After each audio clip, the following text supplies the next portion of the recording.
మోకాళ్ళ నొప్పులు వచ్చాయంటే చాలా మంది మెడిసిన్స్ అంటే పెయిన్ కిల్లర్స్ యూజ్ చేస్తూ అవును. ఉంటారు, లేదంటే ఇంజెక్షన్స్ తీసుకుంటూ ఉంటారు. అవును. ఇంకొంతమంది ఏంటంటే ఇంకా ఫైనల్ స్టేజ్ సర్జరీకి వెళ్తూ ఉంటారు, అవును. మోకాళ్ళ మార్పిడి. అవును. సో వీటిలో ఏది బెస్ట్ అంటారు? ఫర్ ఎగ్జాంపుల్ మోకాళ్ళ నొప్పులు బిగినింగ్ లో వచ్చినాయి అనుకోండి, ఫస్ట్ గైడ్ లైన్స్ కూడా క్లియర్ గా చెప్తున్నది ఏంటంటే వాళ్ళు స్టార్ట్ చేయాల్సింది ఏంటంటే సప్లిమెంట్స్ తో స్టార్ట్ చేయాలి. సప్లిమెంట్స్ ద్వారా అక్కడ ఉన్నటువంటి గుజ్జుని పూర్తిగా కరిగిపోకుండా అది మళ్ళీ స్ట్రాంగ్ అయ్యే విధంగా చేయాలి. పెయిన్ కిల్లర్స్ తీసుకోకూడదు, ఎందుకంటే పెయిన్ కిల్లర్స్ తీసుకుంటే అప్పుడప్పుడు నొప్పి తగ్గుతుంది, కానీ సైడ్ ఎఫెక్ట్స్ ఉంటాయి. Side కిడ్నీలు effects పాడవుతాయి, గ్యాస్ట్రైటిస్ వస్తుంది, మళ్ళీ హార్ట్ కూడా ప్రాబ్లం ఉంటుంది.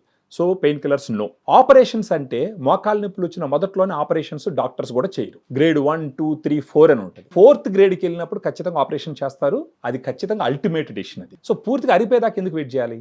మోకాళ్ళ నొప్పులు వచ్చిన మొదట్లోనే సప్లిమెంట్స్ వాడుకోవడం ద్వారా వాళ్ళ మోకాళ్ళ నొప్పుల్ని తగ్గించుకొని న్యాచురల్ గా బతకచ్చు. ఆ సప్లిమెంట్ గురించి మాట్లాడాల్సి వస్తే ఉపయోగపడేది గ్రాండ్ వాక్. గ్రాండ్ వాక్ ఎందుకు తీసుకోవాలంటే దీంట్లో ఉన్నటువంటి 8 ingredient, glucosamine, chondroitin, curcumin, collagen, piperine, పైనజెరాడిన్ bark extract, boswellia serrata, vitamin C, ఈ 8 క్లినికల్ ట్రయల్స్ లో వాడిన డోసులో ఇవ్వడం జరిగింది. అందుకని 7.5 గ్రామ్స్ పౌడర్. రోజుకు ఒక సాచెట్ తీసుకున్నారంటే గుజ్జు పూర్తిగా కరిగిపోకుండా ఇమ్మీడియట్ గా అరెస్ట్ చేస్తుంది, ఫర్దర్ గా స్లోగా గుజ్జు పెరిగేటట్టు ఉపయోగపడుతుంది.